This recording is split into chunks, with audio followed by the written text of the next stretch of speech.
Okay.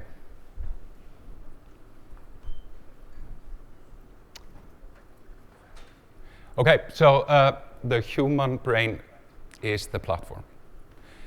So just first, very briefly, about myself and about CCP. So CCP is a company founded in Iceland in '97. We now have about 550 people worldwide with offices in Reykjavik, Shanghai, San Francisco, Atlanta, Newcastle, New York. 2 games that are released and 2 games in development. So Iceland is a bit of a character in this play, even though it's more in abstract than in concrete terms. You might know Iceland for its volcanoes and airport disruptions. But Iceland is also a little bit notorious for our ability to run large-scale economical experiments, which have provided many lessons around the world. And for us that sit in the little bathtub that Iceland is, gives us a great perspective on exactly what are economies, what are money, what are things, what are governments, and how can we go and take that all away and replace it with something different and much better. So Iceland is a country of 300,000 people, and our virtual worlds are now about 3 times that. So while Iceland was a good sort of platform in the beginning to study this, then we're also looking a little bit beyond how we sort of go and take the next steps. So EVE Online, I don't think I have to introduce EVE Online anymore. It's been around for a decade. It's a subscription MMO that has been growing for every year since we released it in 2003. That is famous for its learning curve. Here's a very famous internet picture that I think accurately capture what it can be to join EVE Online. It's a little bit like Iceland with volcanoes. We now more recently have actually expanded the concept of EVE Online a bit into what we call the universe strategy. We now look at the EVE universe as a family of different products, each very focused on a particular sort of gameplay paradigm. So we have EVE Online, we have Dust 514, which is a free-to-play game for consoles, and then we have announced Valkyr for the virtual reality headsets that are, I think, going to be the craze next year. One aspect which we do this is like we try to create interconnected gameplay where one game can affect another game. So here you see an example. You can shoot a missile from EVE Online and it lands on the ground in the shooter on the PlayStation 3, which is kind of cool. Now with this sort of universe, it's grown upward to 900,000 people that participate in this on a monthly basis. But I'm not really going to talk too much about that. I'm going to use EVE as an example for what I'm saying here. And it starts with this sentence. I was very much, like Paul was talking about in the talk before, reading Jim Collins, Good to Great, and working on okay, values and core purpose and all that. And I was thinking about it, okay, what is the core purpose of CCP? Like, why are we here? Why is this company different? What is it about? Like when he was writing to make people, foolishly, shamelessly achieve critical acclaim and pay the rent, then I was thinking about, okay, what is it for CCP?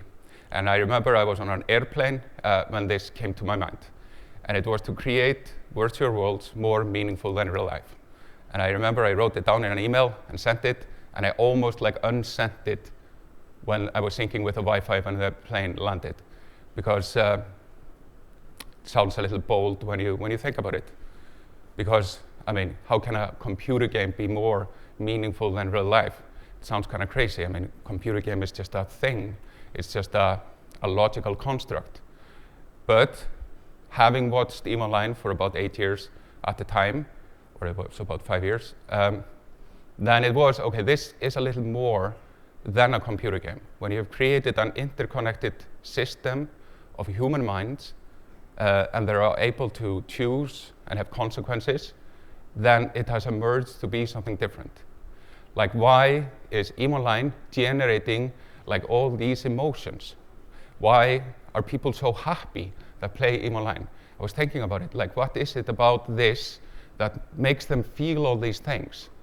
And how can that just be a computer game? How can how can this, which seems so simple, generate all these emotions? And what is it that really is happening when we are playing an interconnected computer game? And it's obviously happening in our brain, but I've been thinking about, so why is it happening in our brain? Like, how can we break it down to better understand it so we can make it even better? So it also, the basis of this sort of started to happen in myself when I first played EVE Online for real. So we sort of toil away for 3 years in a crazy death march to make EVE Online. Then we release it too early, and I spent like the next half year fixing all the bugs that we should have fixed before releasing the game, and locked away in a basement in our old offices in Klapparstígur. And we didn't really know what was going on in the game per se. Like, we sort of read the forums and figured out what was going on, but it was very hard to experience it because we were so busy fixing it. So after all this, I take paternity leave for a month, and this is my newborn daughter. Her name is Eva, and I'm playing EVE Online there under the guise of babysitting her. In any case, I was playing EVE Online, and I start to play EVE Online, and it's a little bit like going to the difficulty mounting I drew before. The new player experience could use some improvement. So I start by writing things down. Okay, I need to fix this, and almost like like I'm working in QA while I'm playing it, and then sending emails to the team, and it's like, okay, here's, I was going through this is broken, And I said, okay, wait a minute, now I'm just working. I should be on paternity leave. So I go, okay, paternity leave is a little bit like, okay, baby is sleeping, mother is sleeping, okay, I'm there, I'm ready to go and get Eva, give to Gudrun, okay, sleeping again, and then twiddling my fingers, go and play Neverwinter Nights a bit, okay, now I should go back to EVE. And I try to play it again, and like, ugh, it's like grueling. It's like watching somebody do a card trick that you've taught them, and they're doing it wrong. You always want to write more emails and all that. And I was, why are so many people playing it? And why are they so happy about it when it's so obviously so broken? And when you look at it like that, okay, it must be because they're playing together. So I'll go and find the corporation and join it, sort of incognito, so that people don't know I was the CTO at the time, that they're playing with the CTO, and that's going to be weird. So I joined some British mining corporation that's setting out to get everyone into a battleship by mining on the little frigates over to cruiser, and they have an agenda and all that. And I'm sort of playing the game with them, sort of figuring out how they play the game, and they play the game completely differently. And I was sort of, okay, they're playing it wrong.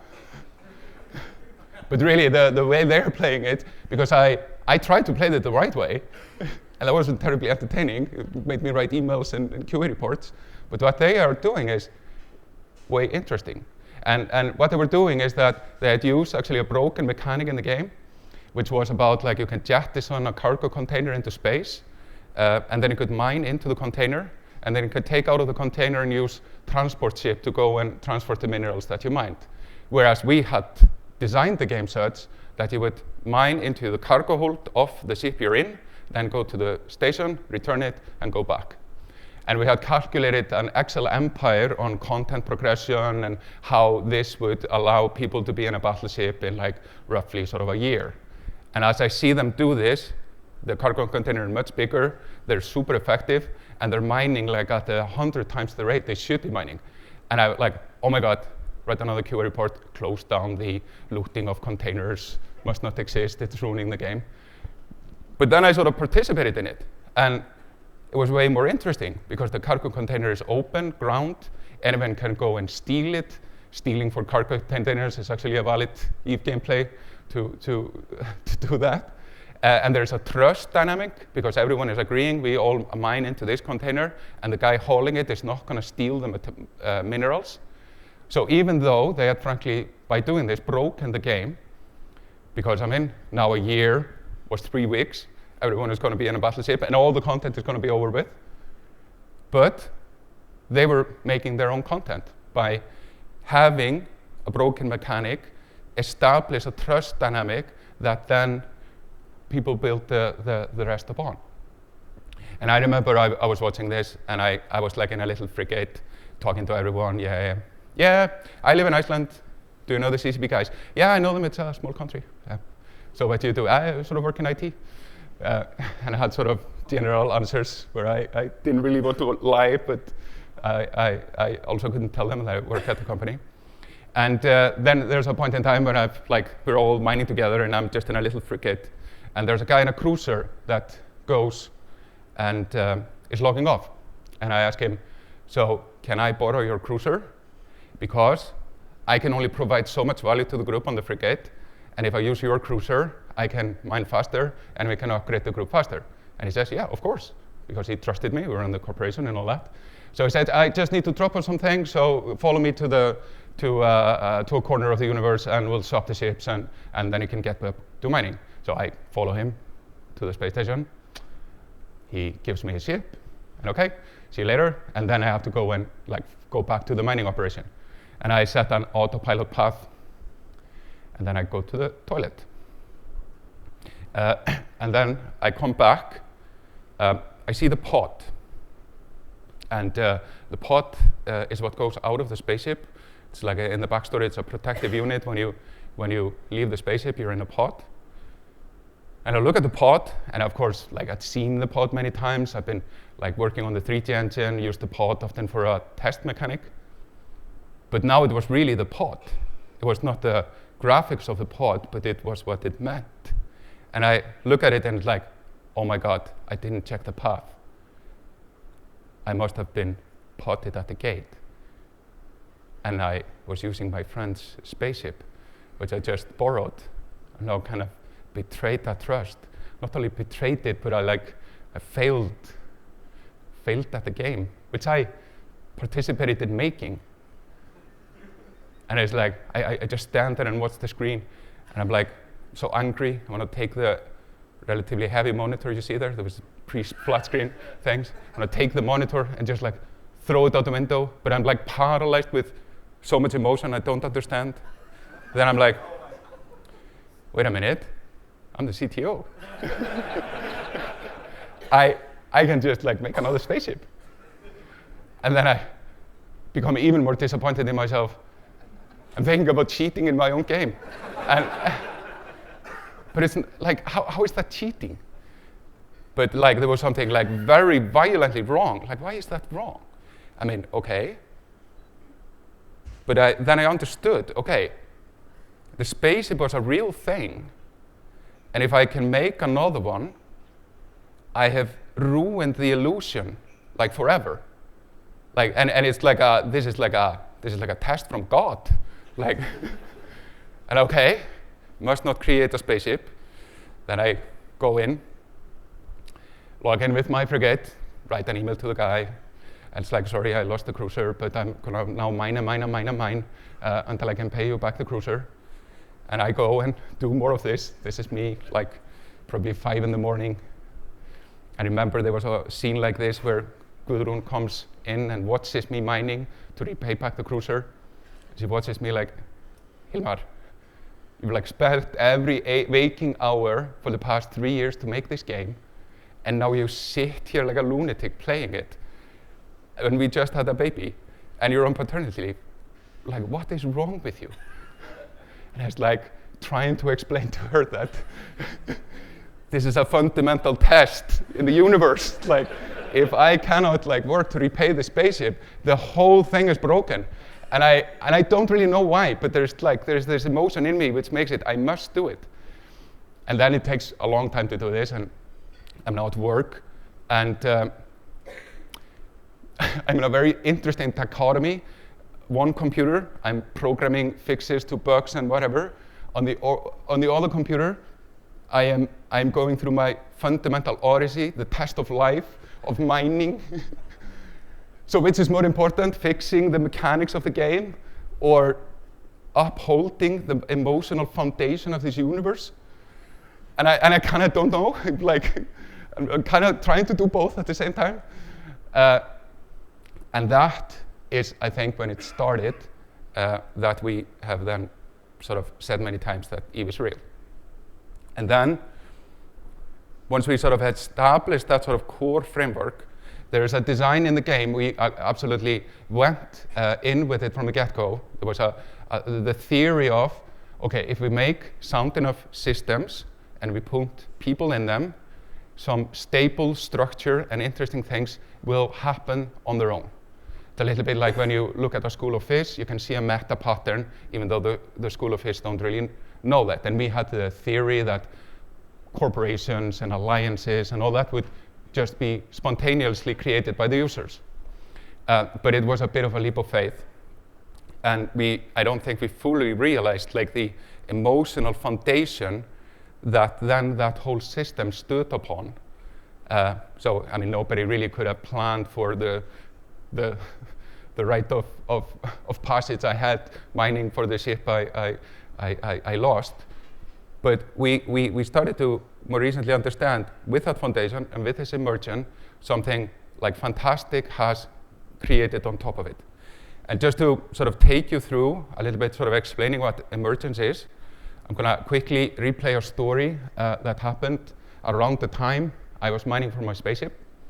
So this is the state of the EVE universe in 2003. It's actually made by a player, and all of this is obviously made by players. I know this story because I've gone and talked to people that participated in these events. Even though we see everything in the EVE universe is accurately transacted in a database, then it's a little bit like looking at the trees and you can't see the forest. Again, kind of emergence. So this is the EVE universe. Every single dot here is a solar system, and the universe is constructed such that here in the center the world is safe, and here in the outskirts it's called 0.0. There is no NPCs that uphold the law. It's only the sort of physical rules of the universe. And the thesis was, okay, we release the game, people will join it, they will create corporations, and they will go and settle the outer regions. And this happened like to the infinite degree we thought it would happen, and it happened very quickly. So we started to understand, in retrospect, that for it to happen quickly, people needed to bring in their own friends, because the game is fundamentally about trust, as per the story with the borrowed spaceship. So if you need to establish trust quickly, then you take people with you that you trust. And this created a very interesting thing. And in the beginning, the game was very polarized around nations in the real world, because often your friends are from the same place that you are. So the state of the universe in the beginning was, sort of speaking generically, it was this alliance, or this space, controlled by the Russians. This thing here, controlled by the Scandinavians. And over here, we had a lot of people from France, Benelux countries, and that kind of makeup. And up here in the north, we had the Americans. And it was very interesting to observe, particularly the Russians. The game is oddly popular in Russia. Victor could probably tell us why, but I think it's something about like the darkness and world domination that appeals to them. And the Russian had figured out a way to like hack the game so that they could speak in Russian. Like we didn't have Unicode support, so we couldn't really write in sort of Cyrillic font. So they had made a hack to make that available, and they distributed about all Russian players, and they used that. So nobody really could understand them, even if they spoke English. When you spoke to a Russian player, you just got like triangles and gibberish, because they were using the hack to communicate with each other in Cyrillic. So really their only sort of way to communicate to the world was violence. And the EVE Russian player base was very good at violence. And they used to use that communication method a lot with the Scandinavians over here. And so there was a long-standing curse-stain warfare where the Russians were trying to take the territory away from the Scandinavians. And it wasn't really going super well, which they didn't really understand, because they had the numbers, they were super organized, they had a secret code language. Why are we not able to take the territory away from the Scandinavians? And it wasn't really until they found out through espionage that it was the Americans that were secretly funding the Scandinavians. So there were like huge, massive secret supply lines of ships and ammunition flowing from the north to the south. And the Americans were always like, yeah, we're just a peaceful manufacturing nation. We don't want all this war business. We just make guns, and like guns don't kill people, it's the people, and all that sort of rhetoric. A very interesting role reversals between the Swedes and the Americans we could go deeper into. But anyway, it wasn't really until the Russians figured this out and they convinced the French to go and attack the Americans, breaking the supply lines, drying up the resources of the Scandinavians, and then they were able to take away their territory. So this, for us, is what we call emergence. Is that, I mean, none of this was scripted. We didn't even know it was going on. We had to like find about it after the fact, watching videos and propaganda posters and things when people were rallying the troops and holding like massive speeches, and like there was just general warfare going on. This were like at the time like 15,000 people playing in the war. There were another 15,000 here just watching it. Just watching the war store news and blogs, and YouTube didn't exist at the time, so they had like video sharing figured out to do all those things and whatnot. And that's sort of what we figured out, or what I'm figuring out. I'm still trying to understand it. When you take something that has such emotional power, like I described, put it into a system that emerges, there is something at the further end of that, which I'm trying to figure out. And all of this is built, oddly enough, on the first line, which is written in the Eve script, which is death is a serious matter. And that's sort of the foundation that makes it real. There's something about like, okay, you can own things, you can truly own them, and if you lose them, it makes you feel things. Like in the story when I lost my spaceship, and I had to test, okay, the spaceship is real, I must pay it back, I cannot make another one. And there's something I've been sort of trying to break down, okay, when you take it that deep, and then you deconstruct the reality on top of it again through emergence, you can almost map the gameplay features and the emergence of Eve Online into Maslow's hierarchy of needs. So if you're able to go like to the depth of it, where actual physical things have actual meaning to you emotionally, and we often forget how much things which we think are real really aren't real. Like, if you watch a guy in a Porsche, like, why isn't he buying a Toyota? If he wants to get from A to B, it costs less, breaks down less, better resale value. Why is he in a Porsche? Well, obviously, because he wants everyone to know he can buy one, and he would rather do that than a Toyota. And if you look at a woman wearing Manolo Blahniks, why is he paying $500 for very uncomfortable shoes? Well, it's a cultural signal system that women use to communicate with each other, obliviously, while we'll just watch something else. They are like all checking out the shoes, and it's like, oh, okay, Manolo Blahnik, Jimmy Choo, okay, Louboutin. And like there's something going on I don't understand. I just like, why are they doing it? And it's all connects into this pyramid. So if we take a game all the way to the bottom, where you can almost make the illusion like we do in our economy, because it really is an illusion. If you look at the actual value of things, and you look at where the value of a high heel shoe is, its utility is very low. It isn't like a boot. If you're on a desert island, I would imagine, and you have Manolo Blahniks and you have walking shoes, you would probably wear the walking shoes, but you would put on the Manolo Blahniks as soon as the rescue crew shows up. It's like, look at me, that's how I roll. Been on this island for a while. So the value becomes here. It becomes through respect of others, respect by others, confidence, self-esteem. So the value of the shoe and of the Porsche actually is not here. It's not in the physiological thing. It's in our mind. The value is in our mind.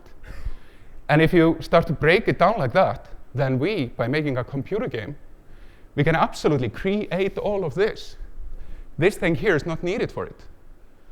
We just think it's needed because we've been obviously living in a world for about 100,000 years where that has been the only way. And I've been figuring out, okay, Maslow hierarchy of need, that's interesting. Here's another thing, which is like businesses, how businesses go through stages.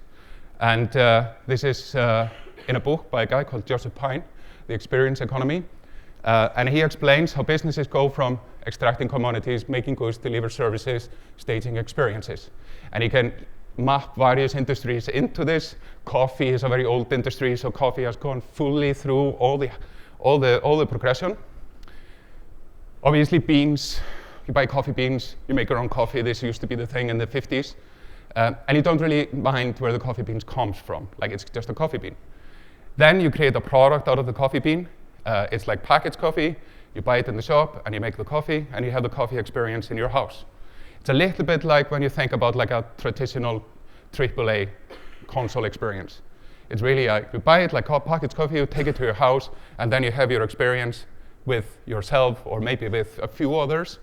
And the company doesn't really participate in the experience of playing the game. They participate in the experience of making the coffee, but then the user takes it to the next place. So obviously, the next stage is having a coffee shop. Then the user is in your building, drinking your coffee, having the coffee experience in the building. And that's kind of like an MMO. It's like you come to the MMO, you're playing it, pay subscription, you're there because it's a service you participate in. And usually the service is almost fungible. You can often, MMO players are like, we talk about them as MMO players, like they are like coffee drinkers. And then you can take it to Starbucks, where no longer the coffee is the thing. And it's kind of interesting if you look at like a Dunkin' Donuts versus a Starbucks, and if you look at the area that is used for actually selling the coffee, it's actually tiny in a Starbucks place, and it's huge in a Dunkin' Donuts place, because it's about service, and service is consistency, quality of service, quickness, snappiness, and all that. Starbucks is about none of that. It's a tiny little thing, and there's usually a queue. And the experience is actually going and standing in the queue and saying, okay, there's a cute girl in the corner pretending to write a blog. Is he looking at me? Okay. Hey, what are you doing? You like that? I'll have a mocha, frappuccino, diet latte, blah, blah, blah, blah, a lot of customization. And it's about that experience. And it's interesting, in each stage, the amount of coffee sold shrinks. It's actually, there's a tiny amount of coffee sold really in a Starbucks compared to the value like of the beans. And the people that make the coffee get very little participation in it. So it's about how can we think of our business to like go all the way to this top. And of course, I mean, the example I used with the war, with the Scandinavians and the Russians, is obviously an example of that. We made none of that. That just happened in the universe we provided. There's also something I've been thinking about, and I found this Chinese philosopher, which says, first, we need to solve problems with objects, then problems between humans, and then we need to go in and become better as people. And it's a little bit when you look at our industry, we've been solving the problems of objects a lot. It's a lot of production, tools, processes, and those kind of things. We are now sort of making and creating problems between humans. There's a lot of sort of multiplayer games which are connecting people together, and you're seeing that. And we need to get to the place where we're providing.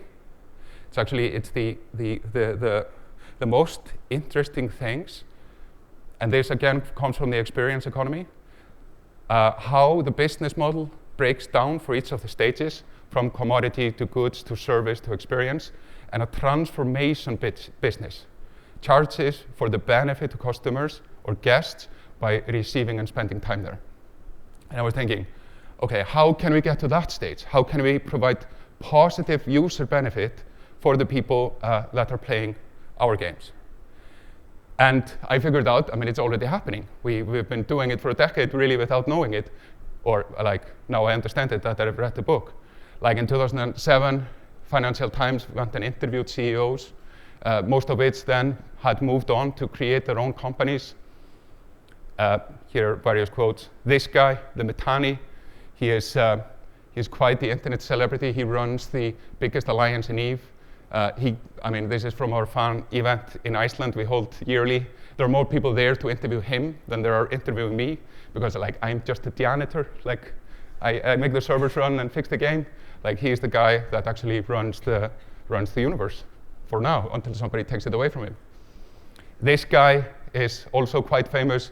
He infiltrated a company in EVE through 1 year.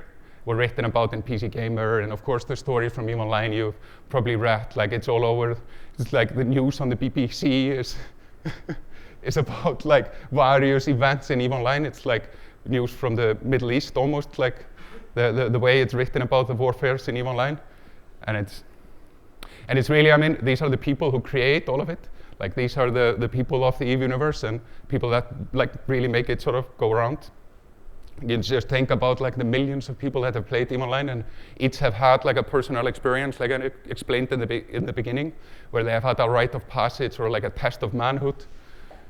This is an interesting guy. This is where he looks a few years ago, and he had created a character in EVE Online, this character here, and he has since then been transforming his body to look like the avatar. And he is quite the fitness guru right now, and I actually need to compare notes with him. People tattoo themselves. It's at some point, I had the idea, yeah, let's have a tattoo parlor at FanFest. Maybe somebody gets a tattoo. And there was a queue immediately, people getting EVE tattoos. Now we're in the process of collecting all these stories, and have announced a partnership with various linear media companies to go and publish them. And we analyzed the story. We got 800 stories submitted. It's a 5,000-word synopsis. And when we did the analysis of the words, those were the words that came out as being the most common one. And you see, these are all emotional words, and they're all like the words I put up on the screen in the beginning, which is, from a presentation we did before we did this. And it's how can a computer game that is just a logical construct do all this? And we've even announced that we're going to then put it on TV. But this is, of course, very hard to do. We have been doing this for 10 years, and it's not been entirely pretty. Sometimes, having the server capacity to be able to have all these adventures happen. The players, they give and take. They can be a little bullies, and various other people say, okay, you have to do something about this CCP, this is getting too much. And of course, they're from all ethnicity. This is localization. I wish it was this easy. At some points, we've gone too fast. Some points, we've gone too slow. Here's an interesting examples where we released characters into EVE Online. And we have been promising that for a very long time. And we frankly woefully under-delivered on exactly what we had promised and what we ended up shipping. There were riots for days. There were thousands of people that did an Occupy Wall Street moment inside EVE Online. This was written about all over the world at the time. This is what I felt like when I sort of realized the failure of us as a company. It's also what I looked like. I kind of looked like how I felt. So what does this all mean? If we achieve all this I've been talking about, what does it really mean? So I've been thinking about it also. What will happen if we achieve this? And there's something about our economy, which was actually Victor's point in the beginning, where he had a video of the retail shop where people just go and buy things. And we think this is the natural state of the universe, where we must, our value as people is defined on how much we consume. We must buy things, we must consume them. I need a new iPod because I have a blue one, and now there's a pink one, even though this one is perfectly fine. I want to throw it away and buy the new one. We throw things away. The average lifetime of things in our houses is about 6 months, and then we throw it away. And we consume and consume and consume, and we're trained to do this. It started in the 50s with economic consultant and Eisenhower. Our way out of the World War II depression will be consumption. And then advertising, marketing, manufacturing, and all that will consume, consume, consume. And it's a massive system to control us, to have us obey. But what it's doing, it's ruining the planet. If everyone is going to live like us, it's going to take 5 planets. So either we have social injustice, or we stop doing this. Or we take this, which we seem to enjoy so much, into a virtual universe where you can consume all you want. Doesn't cost a thing. No tree needs to die to make 1 million spaceships in Himalaya, to make 1 trillion spaceships. There's a fixed cost, internet, electricity, and all that, but that can be provided for everyone. So if we're going to consume and consume and consume, then we can do it in a virtual universe where we could so easily provide much more choice and opportunity for people to have transcendent experiences. And that can become our life, and it will save the planet. Thank you.